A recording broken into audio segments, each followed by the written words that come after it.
মই দেৱজিৎ ঘোষালে অসমীয়া জাতিৰ বাপতি সাহোন এই ৰঙালী বিহুলৈ অসম তথা সমগ্ৰ বিশ্বত কৰ্মৰ তাগিদত বসবাস কৰি থকা সকলো অসমী আইৰ ভাতৃ ভণ্টিসকলক হিয়া ভৰা ওলগ আৰু নৱবৰ্ষৰ আন্তৰিক শুভকামনা যাচিলোঁ। পদূলিমুখত হেঁপাহৰ ৰঙালী বিহুটি, কিন্তু নাই কোনো উৎসাহ, নাই উদ্দীপনা, নাই উজাগৰি নিশাত ঢোল পেপাৰ শুৱনি নাচো নাচো মনৰ উচ্ছ্বাস নাই।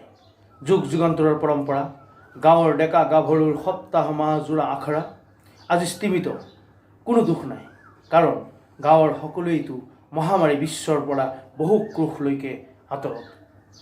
গাঁৱৰ ডেকা গাভৰু জীয়ৰী বোৱাৰী আজি সুস্থ হৈ আছে, এয়াই আমাৰ জীয়াই থাকিলে পুনৰ যুগ যুগান্তলৈকে চলিয়েই থাকিব বাপতি সাহোন ৰঙালী বিহুৰ আখৰা, মঞ্চস্থ হ'ব শ বিশ্বৰ মঞ্চ। ৰঙালী বিহুটো আমি স্বগৃহ পৰিয়ালৰ সকলোৰে সৈতে উদযাপন কৰি আছোঁ, এয়া কম ভাগ্যৰ কথা নহয়নে? হ'ব পাৰে আমি গাঁৱৰ ইঘৰে সিঘৰে যাব পৰা নাই, নিজৰ নিজৰ স্বকীয় আনন্দ বিলাব পৰা নাই, তথাপিও যেন বিচাৰি পাইছোঁ এক সৰগীয় নতুন আনন্দ ঘৰৰ পৰিয়ালটোৰ সৈতে।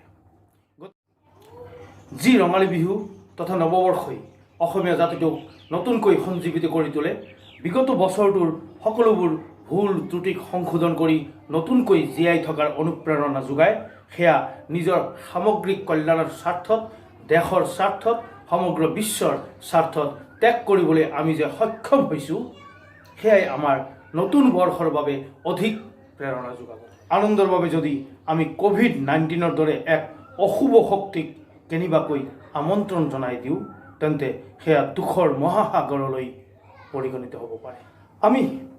আজি আমি ভাবিব লাগিব, অনুভৱ কৰিব লাগিব যে আমাৰ এই হেজাৰ হেজাৰ বন্ধু বান্ধৱীয়ে, ককাই ভাইটিয়ে বাপতি সাহোন বিহুটি কথা পাহৰি হেজাৰ হেজাৰ লক্ষ লক্ষ মানুহৰ জীৱন ৰক্ষাৰ বাবে দিনে কোনোবাই আৰক্ষীৰ ৰূপত, কোনোবাই চিকিৎসকৰ ৰূপত, কোনোবাই নাৰ্ছৰ ৰূপত, কোনোবাই পৰিষ্কাৰ পৰিচ্ছন্নতাৰ নামত জীৱনৰ সকলো সুখ ত্যাগ কৰি নিজ কৰ্মত নিয়োজিত। আহক তেখেতসকলক আমি সকলোৱে অন্তৰৰ পৰা ধন্যবাদ জনোৱাৰ লগতে দীৰ্ঘায়ু কামনা কৰোঁ, যাতে এই মহামাৰী ৰূপে আবিৰ্ভাৱ হোৱা কাল বৈশাখীৰ এন্ধাৰ গুচি যোৱাৰ পিছত সকলোৱে মিলি বাপতি সাহোন ৰঙালী বিহুটিক আৰু অধিক উপভোগ্য কৰি তুলিব পাৰিম। যি কি নহওক, আহক আমি সকলোৱে নিজ গৃহতে মহা ধুমধামেৰে পালন কৰোঁ বাপতি সাহোন এই ৰঙালী বিহুটি। জাতি এটা জীয়াই থাকিলেহে তাৰ সংস্কৃতি পৰম্পৰা সকলো জীয়াই থাকিব। আমি পাহৰি যাব নালাগে, এন্ধাৰ সদায় ক্ষণস্থায়ী, পোহৰৰ পয়োভৰেই অধিক। এন্ধাৰ যিমানেই গহীন হ'ব, পোহৰ সিমানেই ৰঙীন হ'ব। গতিকে আমি সকলোৱে সেই ৰঙীন পোহৰৰ কোলাত যাতে বিচৰণ কৰিব পাৰোঁ, তাৰে প্ৰতি ধৈৰ্য সহকাৰে বাট চাই ৰওঁ। আহক সদৌ শেষত আপোনালোকে সকলোৱে এই ৰঙালী বিহুটিক অত্যন্ত আন্তৰিকতাৰে নিজ গৃহতে পৰিয়াল সমন্বিতে সুকলমে অধিক উৎসাহপূৰ্ণতাৰে পালন কৰক, আৰু সমগ্ৰ বিশ্ববাসী যেন এই মহামাৰীৰ কৰাল গ্ৰাসৰ পৰা অনতি পলমে মুক্তি লাভ কৰে, সেয়াই অদৃশ্য মহান ঈশ্বৰৰ ওচৰত কৰজোৰে প্ৰাৰ্থনা কৰোঁ।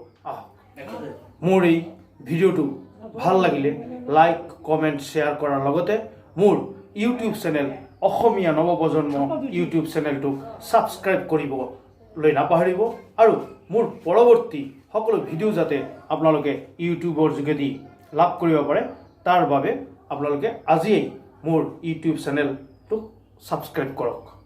ধন্যবাদ।